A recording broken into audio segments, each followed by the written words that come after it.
Good morning, কেমন আছো বন্ধুরা তোমরা সবাই? Welcome back to my new blog. চলে এসেছি আরেকটা নতুন ব্লগ নিয়ে তোমাদের সঙ্গে। আজকে সবকটা ক্লিপ শেয়ার করবো, তোমরা দেখতে থাকো ব্লগটা। আই থিঙ্ক তোমাদের ব্লগটা ভালো লাগবে, আর ভালো লাগলে লাইক, ফলো, শেয়ার আর সাবস্ক্রাইব করে দিও। আমরা বেরিয়ে পড়েছি, এখন অন্ধকার লাগছে বাট অন্ধকার নয়, একটু মেঘলা হয়েছে, মানে বৃষ্টি বৃষ্টি আসতে পারে। আমরা পার্কিং লটে আছি তো তাই একটু মানে লাগছে, ডার্কনেস লাগছে। তাই যাই হোক, আমরা বেরিয়ে পড়ছি আমাদের সেকেন্ড ডে ট্রিপ। তো চলো দেখা যাক আজকে কেমন হয়। আশা করছি খুব ভালো হবে, আর বিশেষ করে অনেকটা জার্নি আছে আজকে, ড্রাইভ আছে। ড্রাইভার দাদা কেমন জার্নি করে সেটা দেখা যাক, তাই তো? কি ড্রাইভার দাদা? তো চলো তোমরা দেখতে থাকো ব্লগটা। আর মাঝে কয়েকটা জায়গা হয়তো মানে প্ল্যান আছে, যাই না কতটা হবে, কারণ ওয়েদারটাও খুব একটা ভালো হবে না আজকে, মনে হচ্ছে একটু বৃষ্টি ফৃষ্টি হবে।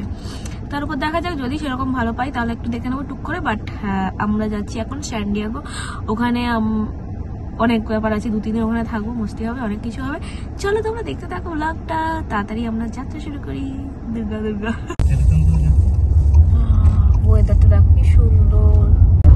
তো এখন আমরা সান ফ্রান্সিসকো থেকে ছেড়ে যাচ্ছি, এখন যাচ্ছি স্যান ডিয়েগো। প্রায় 7 to 8 আওয়ার্স জার্নি হবে, মানে আমাদের ড্রাইভ। বাট মাঝে যদি আমরা হল্ট করি তাহলে আরো বেশি হবে। তো দেখা যাক কি হয়, চলো তোমরা দেখতে থাকো। আর আজকে দেখো পুরো গ্লুমি ওয়েদার, বৃষ্টি বৃষ্টি হবে বলে বলছে। দেখা যাক কি হয়। বৃষ্টি হলে ভালো লাগে, বাট একটু ঘুরতে গেলে একটু অসুবিধা হবে। গাড়ির মধ্যে থাকলে বৃষ্টি হলে খুব একটা চাপ নেই, বাট এখানে রাস্তাগুলো খুব উঁচু নিচু তো একটু সমস্যা হবে। প্রথমবার ও এই রাস্তাতে ড্রাইভ করছে, তো ওর জন্য একটু চাপ, এমনিতেই লং ড্রাইভ। তার উপরে রাস্তাটা যদি মানে রাস্তা এমনিতে খুবই সুন্দর, কিন্তু ওই উঁচু নিচু হলে একটু যদি অসুবিধা হয় সেটা একটু টেনশনে আছি। আর বাকি খুব ভালো। চলো দেখা যাক, মস্তি হবে আজকেও। Let's go. আমরা সান ফ্রান্সিসকো থেকে স্যান ডিয়েগো যাওয়ার যাত্রা শুরু করে দিয়েছিলাম খুব ভোরেই, আর যেতে যেতে এই টিসিএসের বিল্ডিংগুলো দেখে অনেকটা ইমোশনাল হয়ে পড়েছিলাম। যাই হোক, ওই দিন ওয়েদারটা খুবই খারাপ দেখাচ্ছিল, তাই আমরা একটু আগে ফাঁকে বেরিয়ে পড়েছিলাম। আর রাস্তাটাও অনেকটা দূর, প্রায় 7 to 8 আওয়ার্স মতো রাস্তা। সঙ্গে দেখো ভিউটা খুব সুন্দর। আমরা প্ল্যান ছিল আমাদের যে কয়েকটা জায়গা আমরা মাঝে একটু ঘুরে ঘুরে দেখে দেখে যাব। তো আমরা প্রথমে গিয়েছিলাম মন্টেরি, এটা ওল্ড ফিশারম্যানস হার্ভ জায়গাটা। বেসিক্যালি এটা হলো যারা জেলে মানে ফিশারম্যানরা এখান থেকে মোটামুটি মাছ ধরে, আর সেই কারণে এখানে অনেক ছোট ছোট বোট আর ছোটোখাটো বেশ নৌকো দেখতে পাওয়া যায়।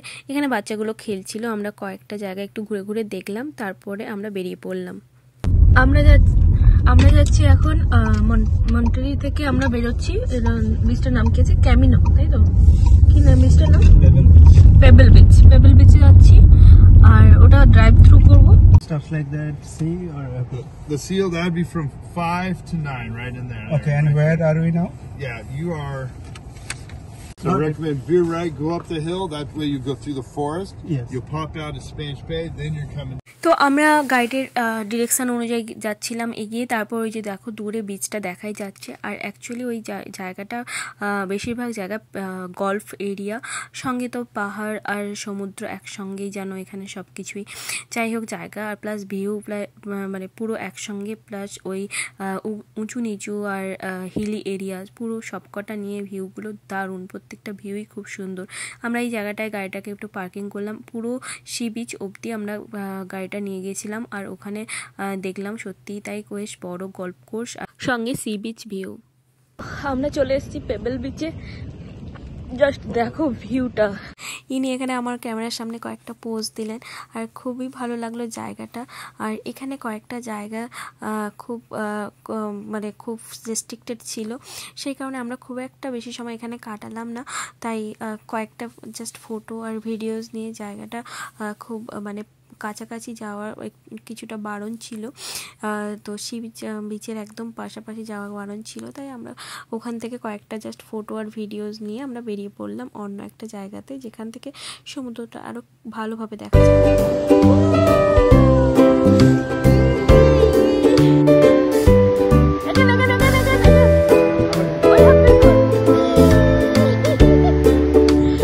আমরা পেবল বিচের এই সাইডটা গেছিলাম, দেখতে পাচ্ছ তোমরা।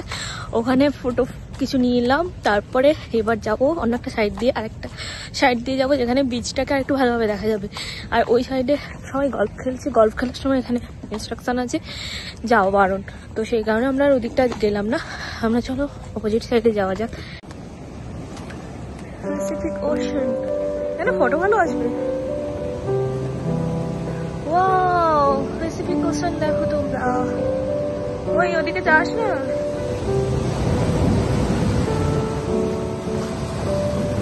এই যে প্যাসিফিক ওশান, কি শব্দ জলের, কি মাছের গন্ধ।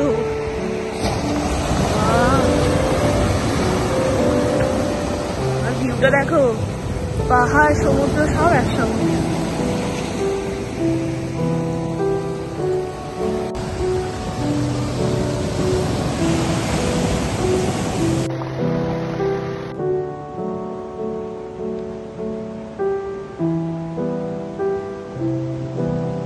আমরা পেবলস বিচে এই জায়গাটা থেকে বেরিয়ে এবার যাচ্ছি নেক্সট একটা সেন্টারে, একই ওই বিচেরই আর একটা সেন্টারে যাবো। ওখানে শিল মাছ পাবো দেখতে, ওখানে নাকি শিল মাছ দেখতে পাওয়া যেতে পারে, তো সেই আশায় যাচ্ছি, জানি না দেখতে পাবো কিনা।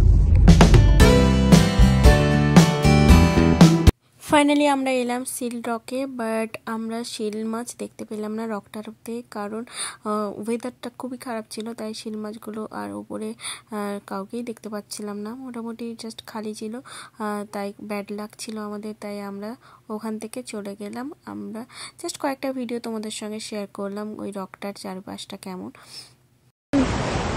এটা হলো বার্ড রক, দেখো কত ধরনের বার্ড বসে আছে, এবার আমি একটা বার্ডও বুঝতে পারছি না কি বার্ড আছে ওখানে, বাট দেখো বুঝতে পারছো পুরো রকটা বার্ডে ছেয়ে গেছে, পুরো একদম ছোট্ট ছোট্ট বার্ড।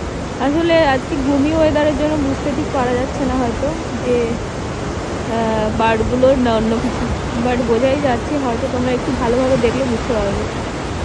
বার্ড রক পুরো বার্ডে ভর্তি, বাট কোন বার্ড কী নাম সেসব জানি না। দিদি বার্ড রক, এটাই ছিল মোটামুটি বার্ড রকের ভিউ। আর তারপর আমরা এখান থেকে বেরিয়ে গেলাম। আর চলো, এছাড়াও আরও অনেকটা জায়গা আমরা ঘুরেছিলাম, সেগুলো তোমাদের সঙ্গে পরের ভিডিওতে আমি শেয়ার করব। আর কেমন লাগলো তোমরা অবশ্যই কমেন্টস করে জানিও। আর ব্লগটা এখানেই শেষ করছি। নেক্সট ব্লগে আরও কয়েকটা জায়গা ঘুরেছিলাম, সেগুলোর কয়েকটা আমি ভিডিও তোমাদের সঙ্গে ক্লিপস আমি তোমাদের সঙ্গে শেয়ার করে দেব।